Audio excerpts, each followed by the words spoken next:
स्वागत है आप सबका हमारे इस चैनल कुरुक्षेत्र संवाद में। मैं प्रार्थना करता हूं कि भगवान की दया दृष्टि आप सब पर बनी रहे और आप सबका जीवन सुखमय व्यतीत हो। इस चैनल को जिस तरह का प्यार आप सबने दिया है, उसके लिए मैं हाथ जोड़कर आप सबका धन्यवाद करता हूं। और जिस तरह सिर्फ 5 वीडियो में ही हमारे सब्सक्राइबर्स 70 के ऊपर हो गए हैं, आशा करता हूं जल्द ही हम 100 सब्सक्राइबर भी पूरे कर लेंगे। हमारे शास्त्रों के और धर्म ग्रंथों के ज्ञान को समझने के लिए मेरे इस छोटे से प्रयास में मेरा साथ देने के लिए एक बार फिर आप सबका कोटि कोटि धन्यवाद। श्रीमद् भगवत गीता के हमारे इस पाठ को आगे बढ़ाते हुए हम आज अध्याय 1 के श्लोक 6 की विस्तार में व्याख्या करेंगे। पर ऐसा करने से पहले हम जानेंगे, समझेंगे और देखेंगे कि हमने अब तक क्या पढ़ा, क्या समझा, क्या सीखा। हमने अपना अध्ययन शुरू किया, तब हमने देखा कि धृतराष्ट्र, जो कि जन्म से दृष्टिहीन हैं, अंधे हैं, उनके पास व्यास जी आते हैं और कहते हैं कि मैं तुम्हें दिव्य दृष्टि का वरदान दे दूंगा ताकि तुम महाभारत का यह युद्ध देख सको। परंतु धृतराष्ट्र मना कर देते हैं, कहते हैं कि जब मैं जन्म से अंधा हूं तो मैं अब अपने कुल का विनाश देखने के लिए दिव्य दृष्टि नहीं स्वीकार करूंगा। और कहते हैं कि आप एक काम कीजिए व्यास जी, आप ये दिव्य दृष्टि का वरदान संजय को दे दीजिए। तो उनके कहने पर व्यास जी दिव्य दृष्टि का वरदान संजय को दे देते हैं और संजय कुरुक्षेत्र का आंखों देखा हाल धृतराष्ट्र को बताते हैं।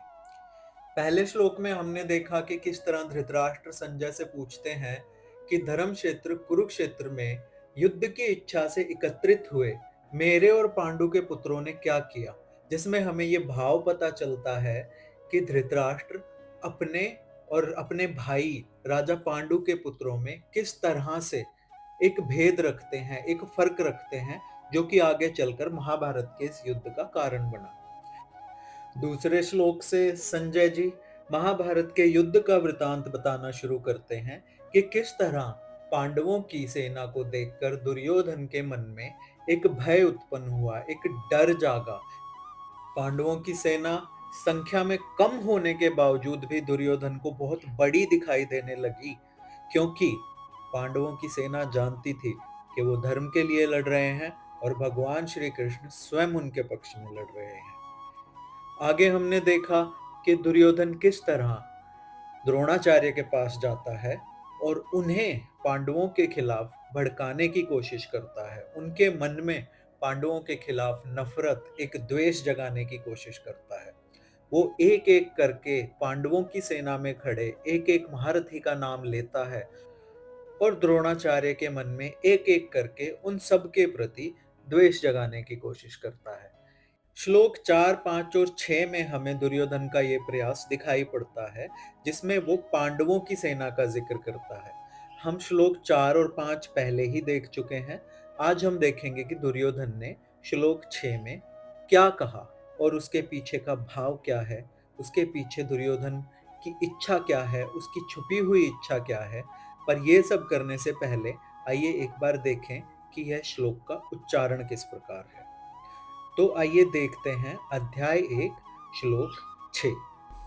युद्धामन्युश्च विक्रांत उत्तमोजाश्च वीर्यवान् सौभद्रो द्रौपदेयाश्च सर्व एव महारथा। हर बार की तरह इस बार भी मैं उच्चारण की अशुद्धि के लिए आपसे क्षमा मांगता हूँ, क्योंकि मैं गीता का पंडित नहीं हूँ, संस्कृत का शास्त्री नहीं हूँ। मैं भी आप सब की तरह गीता का ही एक विद्यार्थी हूँ, जो कि रोज एक एक श्लोक करके गीता के इस ज्ञान को समझने की कोशिश कर रहा है। तो आइए सबसे पहले हम इस श्लोक के एक एक शब्द का हिंदी में मतलब समझते हैं। तो सबसे पहला शब्द है युधामनुश्च। यह दो शब्दों से मिलकर बना है, जिसमें पहला शब्द है युधामन्यु और दूसरा शब्द है च। युधामन्यु एक नाम है और च का अर्थ है और। इससे अगला शब्द है विक्रांत। विक्रांत का अर्थ होता है पराक्रमी, यानी कि बहुत ही वीर, बहुत ही बहादुर। उससे अगला शब्द हम देखते हैं उत्तमोजश्च। यह भी दो शब्दों से मिलकर बना है, जो कि है उत्तमोज, जो कि एक नाम है, और दूसरा शब्द है च। च का अर्थ और। उससे अगला शब्द है वीर्यवान। वीर्यवान का फिर से अर्थ होता है पराक्रमी, यानी कि बहादुर, यानी कि वीर, जो विक्रांत का अर्थ होता है। तो क्योंकि महाभारत एक काव्य है, एक बहुत बड़ी कविता है, और श्रीमद् भगवद गीता उसका एक पार्ट है, तो यहाँ पर इसीलिए एक ही चीज को बताने के लिए दो शब्दों का इस्तेमाल किया गया है। एक जगह विक्रांत और एक जगह वीर्यवान। दोनों का अर्थ पराक्रमी है, महावीर है, बहादुर है। आइए अगली लाइन पर चलते हैं। अगली लाइन में सबसे पहला शब्द है सौभद्रो, जो कि अभिमन्यु के लिए यूज किया गया है। तो अभिमन्यु को सौभद्रो क्यों कहा गया है? क्योंकि अभिमन्यु की माता का नाम सुभद्रा था। तो सौभद्रो का मतलब हुआ सुभद्रा पुत्र अभिमन्यु, यानी कि सुभद्रा का पुत्र। अब देखिए हमारी संस्कृति कितनी महान है कि हम किसी राजा को, राजकुमार को, इन सबको उनकी माता के नाम से संबोधित करते हैं। जैसे कुंती पुत्र भीम, कुंती पुत्र अर्जुन, यहाँ पर सुभद्रा पुत्र अभिमन्यु। हम इतिहास में अनेकों राजाओं के नाम देखते हैं जो कि उनकी माता के नाम से संबोधित किए जाते हैं। इसी तरह अगला शब्द है द्रौपदेयश्च। यह भी दो शब्दों से मिलके बना है, जो कि है द्रौपदेयः और च, यानी कि द्रौपदेयः का मतलब है द्रौपदी के पांचों पुत्र, और च का फिर से अर्थ है और। इससे अगला शब्द है सर्व। सर्व यानी कि सबके सब, सर्व एव यानी कि सबके सब। और उससे अगला यानी और आखिरी शब्द है महारथ, जिसका अर्थ हुआ महारथी हैं। तो पूरे श्लोक का अनुवाद कुछ इस प्रकार से हुआ कि दुर्योधन आगे पांडवों की सेना में खड़े हुए महारथियों को के नाम बताते हुए द्रोणाचार्य से कहता है कि देखो गुरुवर, देखो आचार्य, पांडवों की सेना में पराक्रमी युधामन्यु और पराक्रमी उत्तमौजा भी हैं। उसके अलावा सुभद्रा पुत्र अभिमन्यु और द्रौपदी के पांचों पुत्र, यह सबके सब महारथी पांडवों की सेना में हमारे खिलाफ खड़े हुए हैं। एक बार फिर से बताता हूँ। दुर्योधन कहता है द्रोणाचार्य से कि देखो आचार्य, हमारे खिलाफ पांडवों की सेना में पराक्रमी युधामन्यु, यानी कि जिसके लिए विक्रांत और युधामन्यु शब्द जो यहाँ पे यूज किए गए हैं वो है पराक्रमी युधामन्यु। फिर वो कहता है और पराक्रमी उत्तमौजा, यानी कि वीर्यवान उत्तमौजा। इसके अलावा सौभद्र यानी कि सुभद्रा पुत्र अभिमन्यु, द्रौपदेयश्च, द्रौपदी के पांचों पुत्र, जो कि सब एक से एक महारथी हैं, हमारे खिलाफ पांडवों की सेना में खड़े हुए हैं। इससे पहले के श्लोकों में हमने देखा कि किस तरह दुर्योधन युयुधान यानी कि सात्यकी, राजा विराट, राजा द्रुपद, धृष्टकेतु, चेकितान, काशीराज, पुरुजित, कुंती भोज, शैब्य, इन सब के नाम लेकर भी दुर्योधन द्रोणाचार्य को भड़काने की कोशिश करता है। और अब उसी कोशिश में इस श्लोक में वो युधामन्यु, उत्तमौजा, अभिमन्यु और द्रौपदी के पांचों पुत्रों के नाम लेकर द्रोणाचार्य को भड़काने की कोशिश करता है। ये तो था इसका अनुवाद। आइए अब हम देखते हैं इस श्लोक की व्याख्या, इसके शब्दों के पीछे छिपा भाव और उस भाव के पीछे छिपा भाव। इस श्लोक की पहली लाइन में दुर्योधन नाम लेता है युधामनु और उत्तमौजा का। कहता है युधामनुश्च विक्रांत उत्तमौजश्च वीर्यवान, यानी कि पराक्रमी युधामन्यु और पराक्रमी वीर्यवान। तो अब हम जानेंगे कि युधामन्यु और उत्तमौजा कौन कौन थे। तो ये दोनों पांचाल देश के जो राजा थे उनके बेटे और द्रौपदी के भाई थे। और क्योंकि महाभारत के युद्ध के होने का मुख्य कारण था द्रौपदी का भरी सभा में अपमान, तो यह लाजमी है कि ये दोनों भाई अपनी बहन के सम्मान की रक्षा के लिए पांडवों की तरफ से युद्ध करेंगे। पर दुर्योधन का कपट देखिए कि किस तरह से वो इनका नाम लेकर भी द्रोणाचार्य को भड़काने की कोशिश करता है। कई बार हम अपने घर में भी देखते हैं कि किसी की आदत होती है कलेश करने की, और कलेश होने के बाद वह व्यक्ति अपनी गलतियों पर पर्दा डालकर कलेश में सामने वाले की सारी गलतियां गिनाता है कि तुमने ऐसे किया, तुमने ऐसे किया, तुमने ऐसे किया। वह यह नहीं बताता कि तुमने जो किया वो क्यों किया, कि वो रिएक्शन था या तुमने स्टार्ट किया। नहीं, वही काम दुर्योधन कर रहा है। दुर्योधन और दुशासन ने द्रौपदी का अपमान किया, भगवान श्री कृष्ण ने द्रौपदी का सम्मान बचाया, पर दुर्योधन यहाँ पर इस बात का जिक्र नहीं कर रहा। उसे शिकायत है कि द्रौपदी के दोनों भाई पांडवों की तरफ से क्यों लड़ रहे हैं आचार्य। अब द्रौपदी के इन दोनों भाइयों का, युधामन्यु और उत्तमौजा, इन दोनों को की महाभारत के युद्ध में एक ही ड्यूटी थी। वो थी अर्जुन के रथ के दोनों पहियों की रक्षा करना। तो अर्जुन के रथ के पूरे महाभारत के युद्ध में अर्जुन के रथ के एक तरफ युधामन्यु चले और एक तरफ उत्तमौजा। इन क्योंकि रथ का पहिया अगर टूट जाए तो महारथी संकट में पड़ जाता है। तो अब आपका जनरल नॉलेज, आपका महाभारत का नॉलेज चेक करते हैं कि महाभारत के युद्ध में अर्जुन के रथ की रक्षा कौन कौन कर रहा था। दो नाम तो मैंने आपको बता दिए, एक तरफ से युधामन्यु और एक तरफ से उत्तमौजा, और सामने थे श्री कृष्ण जो स्वयं अर्जुन के सारथी थे। पर एक और महारथी थे, एक और चिरंजीवी थे जो अर्जुन के रथ की रक्षा कर रहे थे, जिनका जिक्र हमें बहुत कम सुनने को मिलता है। और अगर आपको महाभारत का डीप ज्ञान नहीं है, विस्तार से ज्ञान नहीं है, तो शायद आपको पता भी नहीं होगा कि वो महारथी, वो चिरंजीवी स्वयं हनुमान जी थे, पवन पुत्र हनुमान थे, जो अर्जुन के रथ के ऊपर अर्जुन के ध्वजा पर बैठे थे और पूरे महाभारत के युद्ध में अर्जुन के रथ की रक्षा कर रहे थे। हनुमान जी और अर्जुन के मिलने की कहानी भी बहुत ही रोचक है, बहुत ही इंटरेस्टिंग है। तो हुआ ये था कि अर्जुन, जो कि अपने समय के सबसे शक्तिशाली धनुर्धर थे, उनसे अच्छा धनुष कोई नहीं चलाता था। तो अर्जुन को बार बार श्री राम का नाम सुनने में आता था कि श्री राम से अच्छा धनुर्धर कोई भी नहीं हुआ है पूरी पृथ्वी पर। त्रेता युग के श्री राम की कहानियां और किस्से अर्जुन अक्सर सुनते रहते थे। तो इससे अर्जुन को मन में एक ईर्ष्या होती थी, जेलसी होती थी। अर्जुन को लगता था कि मुझसे अच्छा धनुष कौन चला सकता है, कि ये श्री राम कौन थे जो त्रेता युग में हुए हैं और जिनके बारे में सब ये कहते हैं कि उनसे बड़ा धनुर्धर तो शायद आज तक इस पृथ्वी पे कोई हुआ ही नहीं है। तो अर्जुन एक बार तपस्या करने के लिए रामेश्वरम गए, जो कि तमिलनाडु में है, और वहां पर उन्होंने नल सेतु देखा।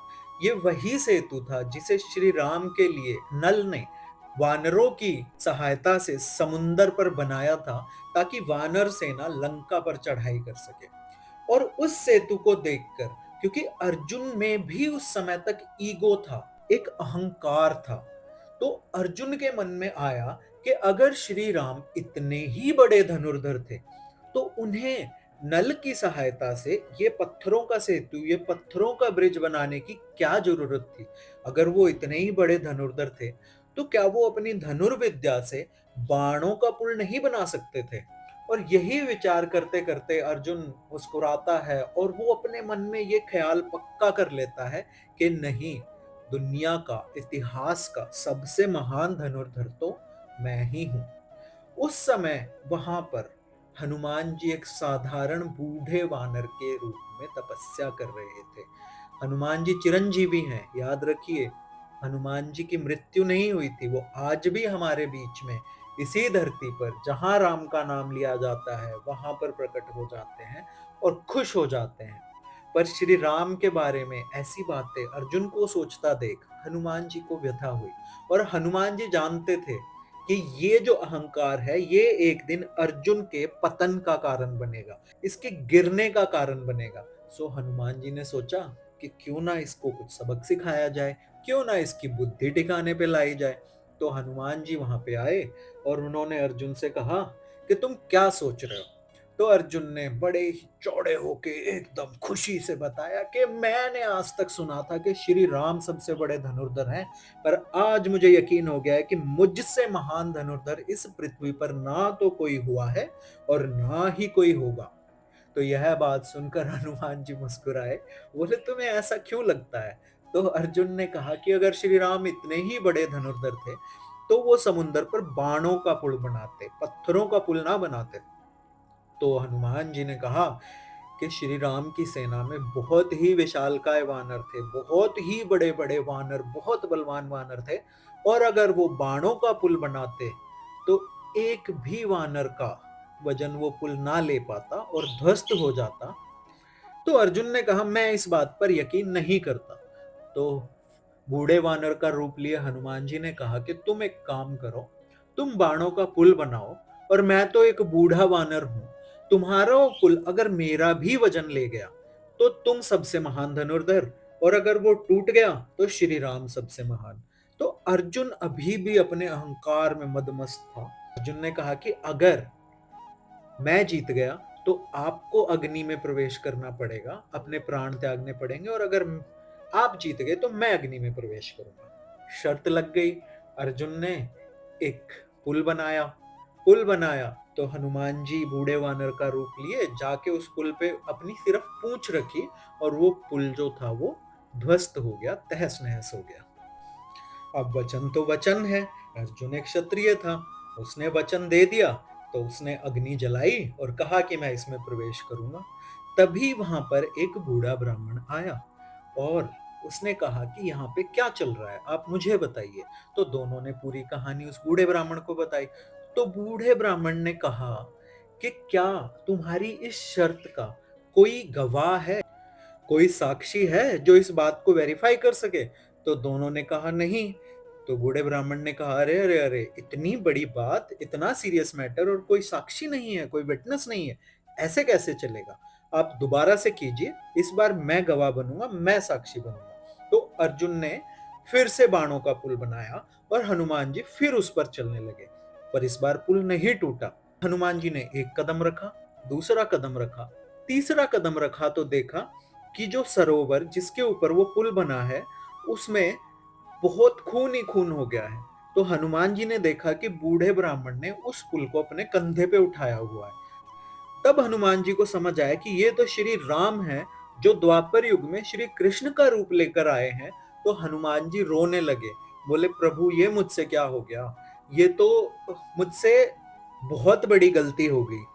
तो श्री कृष्ण ने हनुमान को, अपने परम मित्र को गले लगाया और कहा हनुमान, त्रेता युग में तुम इस पत्थर के पुल पर कंधे पर बिठाकर मुझे और लक्ष्मण को लंका लेकर गए थे। आज अगर तुम्हारे 3 कदम के लिए मैंने तुम्हें कंधे पर उठा लिया तो क्या हुआ।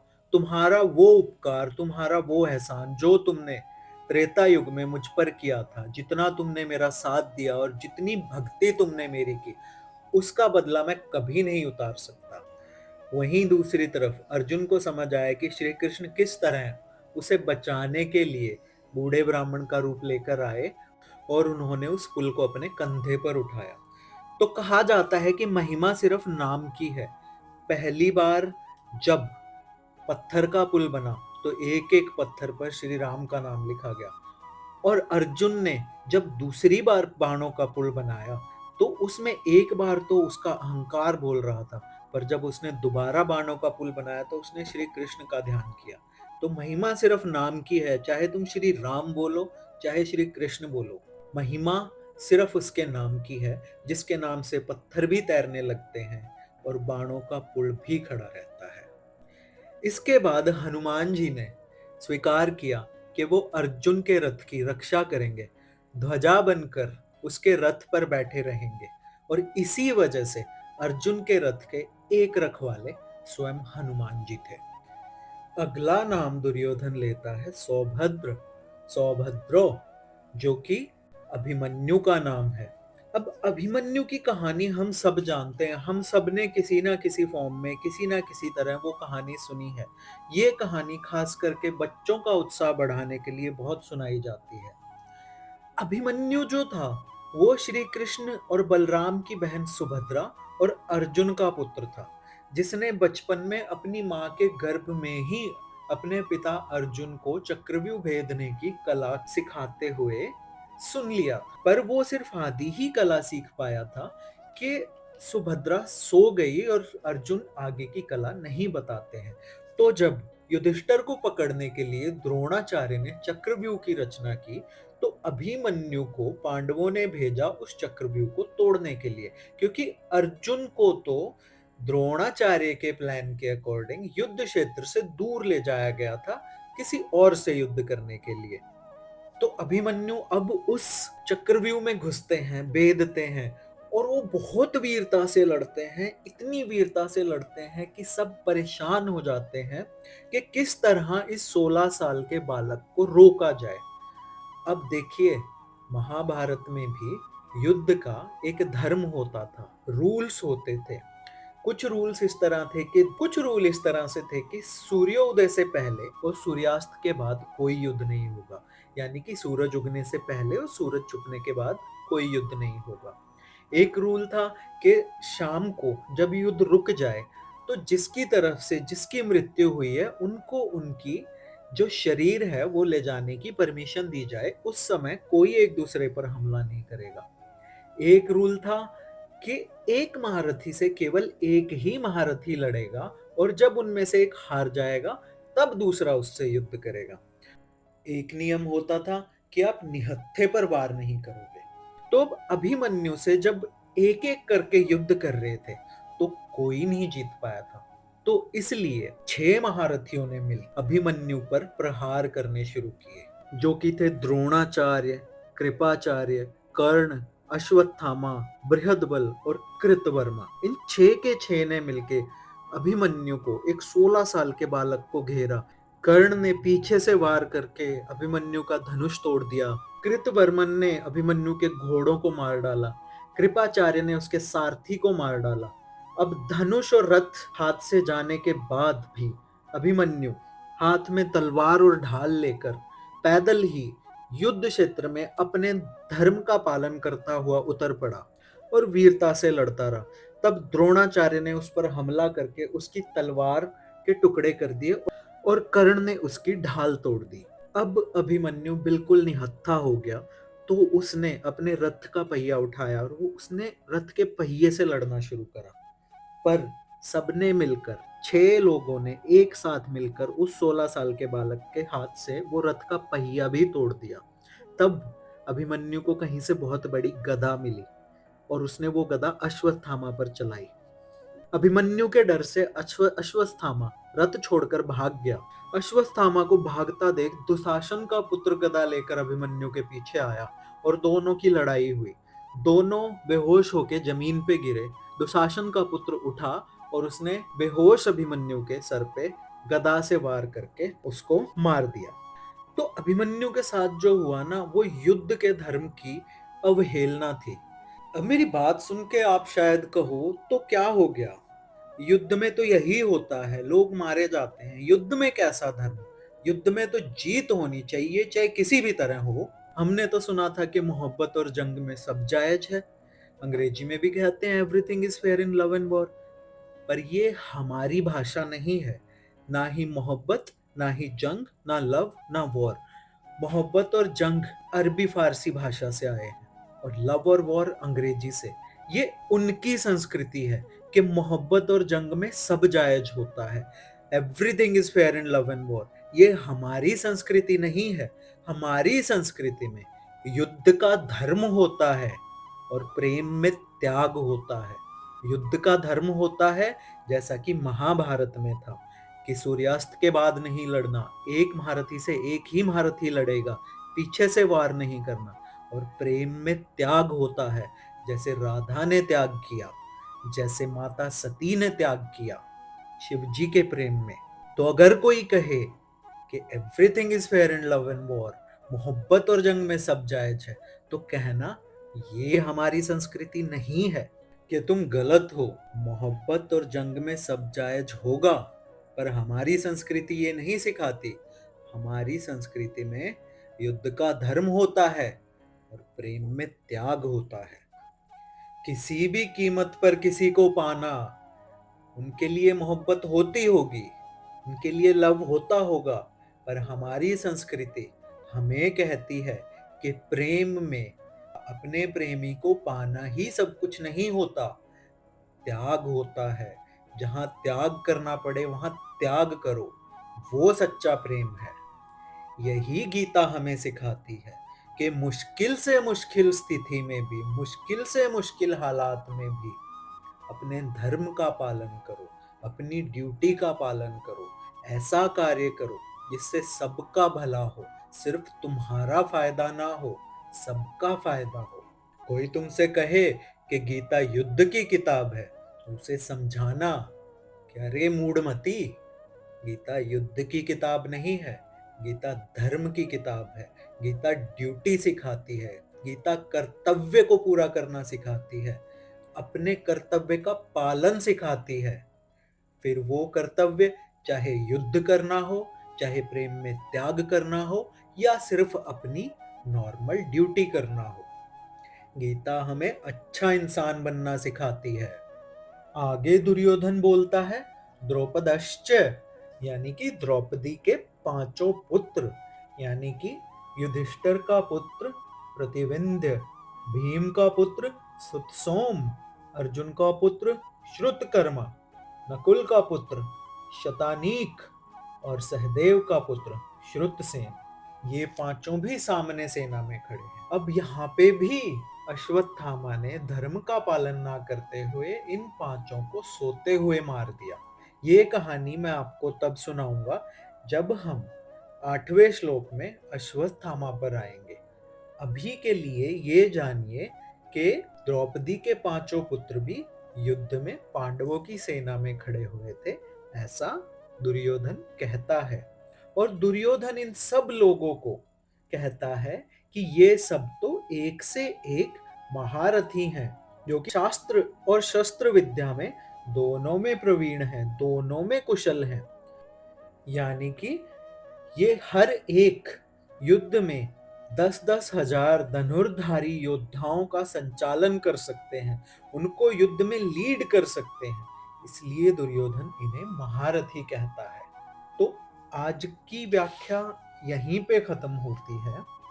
अगले श्लोकों में हम देखेंगे कि दुर्योधन जो है वो द्रोणाचार्य का ध्यान अपनी खुद की सेना पे लेके जाता है, क्योंकि अब उसे ये डर है कि कहीं पांडवों की सेना की इतनी तारीफ करने के बाद द्रोणाचार्य में हीन भावना ना आ जाए और वो डिस्करेज ना हो जाए, इसलिए वो अपनी सेना की विशेषताएं बताएगा।